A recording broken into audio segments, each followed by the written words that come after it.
My personal leadership style is, I think, just inventing and creating with passion, and if I do that, everything else just seems to kind of flow. So what I want to do is make sure I'm sharing my enthusiasm with others, and I'm leading in the kind of way where I give them inspiration, I give them the core kind of idea to start from, but I don't want to be guiding the whole process. So when I'm working with my team on the Sun Saluter, basically, we'll kind of go over the general principles. Why is this technology important?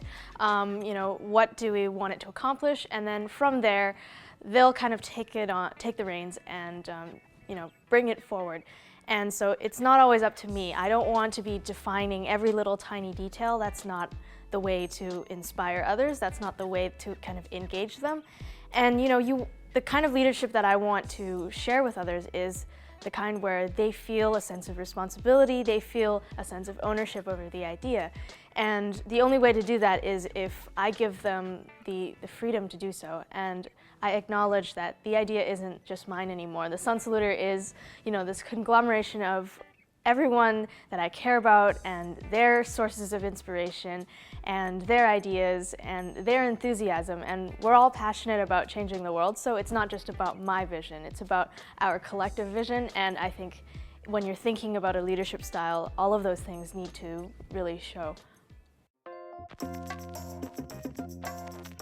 So my dad is a graphic designer and an artist, and he used to work for our local newspaper in Calgary. And he would get the chance to see all these magazines and print media, and when I was 3, he would bring home all of these different pictures of people doing things, whether it was artists or people who were chefs, people who made space shuttles, people who made robots, professors. And I felt that I was really drawn to people who made stuff, people who built the space shuttles that astronauts took into space, and I was just so fascinated by creating things with my hands. So I think from the age of 3 and onwards, I was drawn to these pictures. I'm not sure if I really know exactly what it meant.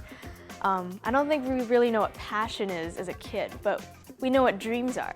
And so the question was more like, what do I dream about? What are my hopes and dreams?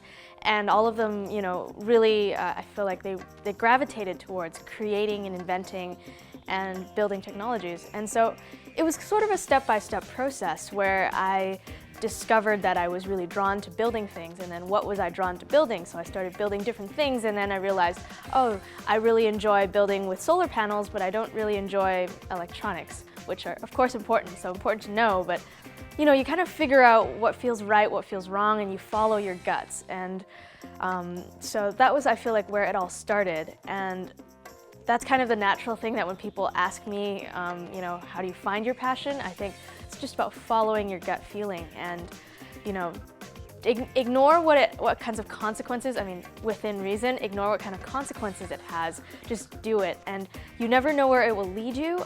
You don't know if, an exploration is pointless or, really meaningful. You can't really tell unless you actually follow through with it. So it's about taking that chance and maybe not focusing on passion at first, but focusing on what are your hopes and dreams? What do you want to do in this moment? Live in the moment, and that will generally take you to other moments that you want to live in, and that's how you find your passion. I think there's a lot of expectations for what we're expected to do, what kind of lives we should lead to, pursue happiness, but someone else's standard of happiness is not necessarily going to be yours. And in order to find what makes you happy, you have to go out and pursue it. You have to put in the hard work and the time, and sometimes that means taking a more unconventional path. You don't have to finish college exactly when everyone else finishes it. You don't have to get the same kind of job that everyone else is getting just because you want to fit in. That's not going to help you figure out what you want. And I think it's about having the courage to take a step back, to think really critically about what's important to you and why are you waking up in the morning, right? And don't just screw what everyone else thinks. Don't just do something for the sake of it being an expectation that you have to meet, because you are everyone is capable of doing something more. And I think that young leaders these days, especially with the kind of opportunities we have, the connectivity we have to the internet, to each other, the kind of environment that's cultivated at a university like Western, there's no reason for you to just do something for the sake of expectation. Do it because you love it. I think it's important to do what you love, like I mentioned, in the moment. So starting early because you feel drawn to something and you just want to go for it and you don't want to wait. And that's when you know that you're really onto something big. So starting early is important, but I think a lot of people maybe don't find out what they want or what their hopes and dreams are until maybe later in life. And of course that's natural as we experience more and more. So don't feel pressured or like you have a burden to start early, but definitely if you feel like something feels right, go for it. So I have a lot of different mentors. Some of them are in their mid-20s, some of them are younger than me and still in high school, some of them are retired or freshly retired and in a number of different industries, whether it's solar or they volunteer at a nonprofit or they're the executive director at a nonprofit or they're a high school student.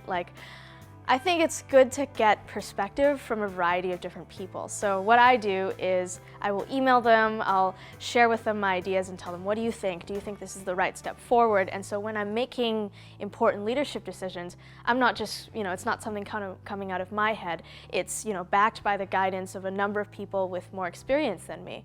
But that kind of chemistry really works because I think I have a rather idealistic view of the world. It's optimistic and it's balanced out by people who have more experience than me. So that way I can kind of bring forward my ideas and what I don't know about the world and what I do know, and they'll be like, no, wait, stop, you gotta think this through, be a little bit more rational, or they'll be like, that's great, this is wonderful, I definitely support you.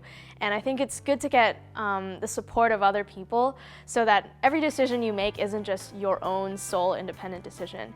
It's a lot of teamwork involved, a lot of people in the background who are providing love and support and criticism, and all of that is really important. So I think young leaders are definitely really important because they provide that kind of inspiration and the kind of enthusiasm that you might not get otherwise. But I think you definitely need to have that balance with others who are more experienced and have more wisdom to share, and you should always take that seriously.